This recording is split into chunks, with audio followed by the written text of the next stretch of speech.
Estas son las cifras de inflación a nivel mundial. ¿Por qué se hace un control cambiario? ¿Por qué nosotros no hacemos un control cambiario como el de Venezuela? Esas respuestas se entregan en este mapa. Nuestra cifra de inflación está entre un 2 y un 5%. El Banco de la República la certifica, ¿no? El Banco de la República dice que es del 2%. Para la DIAN es dentro del 2 y el 5%. Para Venezuela, lejos, están lejísimos. ¿Qué hace el control cambiario? El control cambiario busca que se genere una balanza de pagos lo más cercano a la certeza posible. Ustedes saben que la balanza de pagos y la balanza cambiaria son afectadas por operaciones de comercio exterior.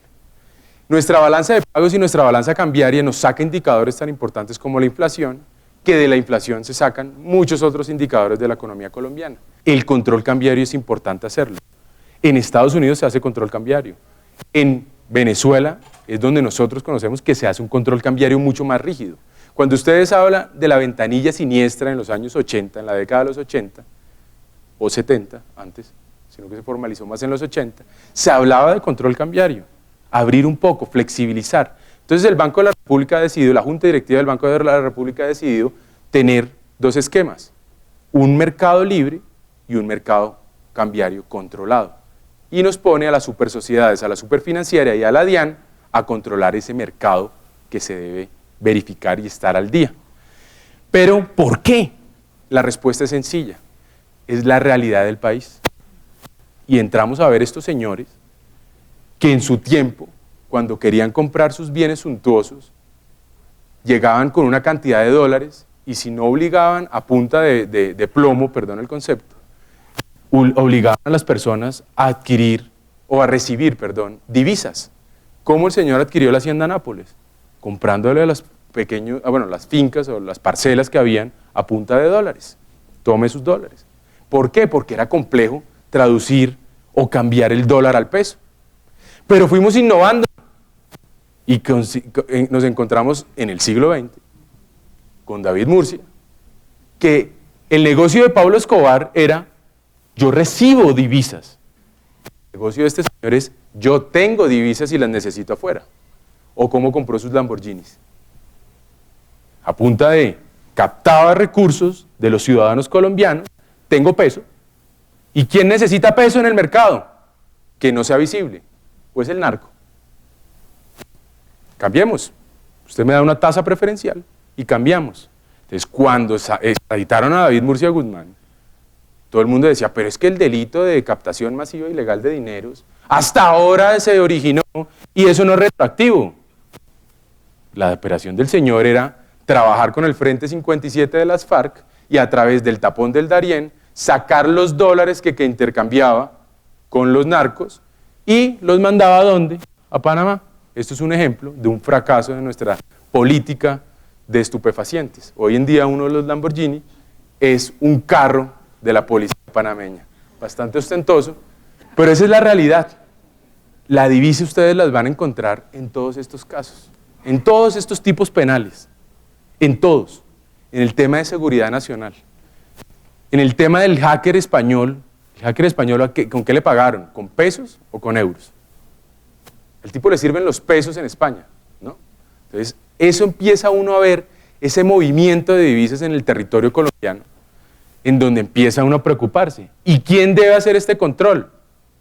La DIAN. Por eso nosotros estamos un poco fortaleciendo que nuestros controlados tengan SARLAF serios, SARLAF creíbles. Eso es indispensable para nosotros. La divisa usted la encuentra no solo en caletas, la encuentra ya transformada en un bien susceptible de valoración económica como una hacienda. La encuentra en carros, la encuentra en ganado, la encuentra en acciones y obviamente, como les digo, en las caletas. ¿Nosotros qué hacemos en la DIAN? Primero, empezar a identificar nuestras fuentes. Y aquí les coloco un ejemplo de un delito fiscal con un tema de lavado de activos. Este señor, ustedes lo conocen, Messi, todos saben que el tipo evadió fiscalmente, y evadió fiscalmente, ¿por qué? Porque él dentro del derecho natural uno tiene unos bienes innegociables, intransferibles.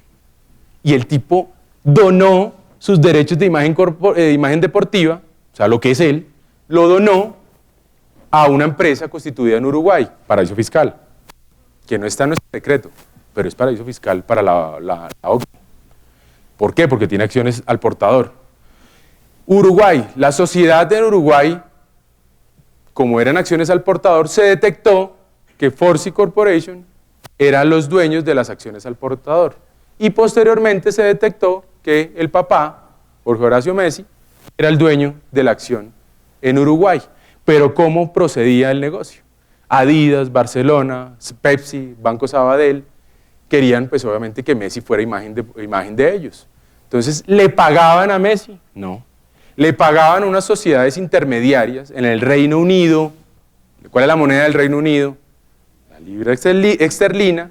Y en Suiza, ¿cuál es la moneda de Suiza? El franco suizo. No estamos hablando de euros. Y llegaba toda la plata a dólares, no a la moneda de Uruguay, a dólares.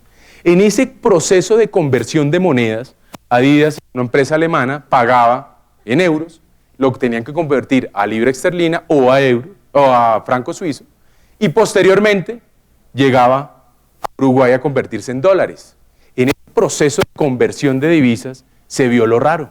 ¿Cómo así? ¿Cómo es que están sacando plata de Europa, convirtiéndolas por los mismos pagadores a unos intermediarios? Y esas conversiones, ¿quién las veía? Todos los bancos. Todos los bancos las veían. Entonces la agencia tributaria española dijo, veamos a ver qué. Fueron y mandaron a funcionarios, agentes de la Agencia Tributaria Española a Uruguay y resolvieron absolutamente todo. Porque el gobierno uruguayo permitió levantar el velo financiero que había sobre estas empresas. Se detectó. Hoy en día, ¿qué hizo Messi cuando los mandaron a la fiscalía? ¿No? Porque además del tema de evasión fiscal, en España es delito, cosa que queremos en Colombia. Y por eso, pues la noticia es que ayer se aprobó en primera comisión el proyecto de ley anticontrabando, ¿no? Que es un proyecto de ley bastante fuerte, donde usted pues publicaban en la página de Infolab que cambia las funciones de la UIAF, porque es que la UIAF recibe información, pero es que aquí ya hay jugadores nuevos dentro del mercado de lavado de activos y es la DIAN. La UIAF no nos puede pasar información a nosotros, pero nosotros sí a ellos. Y nosotros no podemos hacerle seguimiento a la información que les pasamos. Entonces hay un poco de desigualdad y lo que quería la DIAN es la reciprocidad, entre muchas otras cosas, porque también se está metiendo el tema de evasión fiscal. Pero bueno, volviendo al tema de Messi, se encontró que Messi estaba evadiendo fiscalmente, pero se encontró que Jorge Horacio Messi estaba lavando activos por esa operación defraudatoria del fisco. Porque si yo le robo al Estado, ¿qué consecuencia me genera? Pues es un fraude. Y toda la plata la tenía en Uruguay. Pues hoy en día Messi está libre de todo tipo penal, pero el papá no. El papá sigue respondiendo por un tema de lavado de activos ante la Fiscalía de España.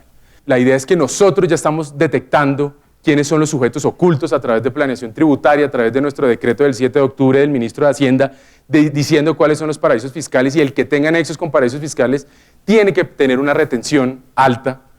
Adicionalmente tenemos unas fuentes de información endógena y exógena que nos permite tener controles de todos los sujetos y llegamos a una conclusión, y es el nexo de unión de la actividad delictiva y del rédito de la actividad delictiva. Todos veían esto en los 90, la coca significaba dólares. Si usted veía una burbuja en los años 90 y decía, uy, este es narco, era así, era un estigma, pero ya no, como les digo, ya esto es un tema que ya hay unas cadenas, unas redes detectables, en gran mayoría, en donde se usan peces gordos ficticios. O sea, nosotros llegamos muchas veces a los peces gordos, y esos peces gordos no son los reales. Y, ¿qué vemos? Que esto es una operación de la actividad delictiva, viene es contrabando, en la gran mayoría de los casos. Ya no vienen los dólares. Entonces empezamos nosotros a tener unas fuentes de información y a empezar a mezclar esa información. ¿Cómo hacemos nosotros eso? ¿Cómo nosotros podemos mirar la trazabilidad? Tenemos un control aduanero. Cuando ustedes llegan Métanse un día de estos a la página de la DIAN y miren los resultados positivos que estamos teniendo en los aeropuertos del país, en donde vemos que están ingresando divisas al país ocultas, en equipajes, en costuras. Tenemos los billetes de baja denominación, esto lo hace control cambiario. Si usted cambia ese billete de baja denominación por un activo, tenemos control tributario. Tenemos un tema de fuentes de información integral para saber cuál es el movimiento de esos activos. Adicionalmente, podemos ver que esas fuentes de información integral, cuando empiezan a generar réditos insospechados, tenemos un control tributario y aduanero, y posteriormente, si el bien se internacionaliza, tenemos una fiscalización internacional. Eso es la realidad. Pero ¿cómo nos enfrentamos nosotros de la DIAN? Ustedes no me ven a mí ningún tipo de pistola, revólver, escopeta, metralleta, no. Capacidad operativa para atacar estos temas no las tenemos, pero tenemos una policía fiscal y aduanera que nos apoya. Tenemos una Fiscalía General de la Nación que nos apoya. Bueno, nos apoya, no, nos apoyamos. Pero cuando usted llega ante el delincuente sagrado, le paga lo que usted le diga, paga los impuestos. Pero si usted le ve una colilla por ahí, el tipo inmediatamente le paga la sanción, sea cual sea, porque tiene la capacidad para pagarlo. Y eso para nosotros es sospechoso. Si usted le paga la sanción a un tipo, aquí en este país nadie quiere pagar impuestos. Eso es un tema de derecho natural, por razones netamente morales, pero si usted le pagan las sanciones, uy, qué raro. Entonces ahí viene el tema de plata o plomo. Y ahí vienen los temas de corrupción de la DIAN que se han destapado. Entonces hay que ver cuáles son las consecuencias, con qué nos enfrentamos nosotros. Si usted no pagó impuestos y soborna a alguien, es igual delincuente que el que recibe el soborno. Entonces eso es un tema, como les digo, de derecho natural. Y como punto final, esto es un tema de lavado de activos, que es una noticia de abril de 2014, los bancos ya le están diciendo a aquellos agentes económicos que reciban billetes de 500 euros, que lo tienen que informar. ¿Eso qué es? Sarlaf. Con eso yo concluyo mi presentación y les agradezco pues por su tiempo y atención. Muchas gracias.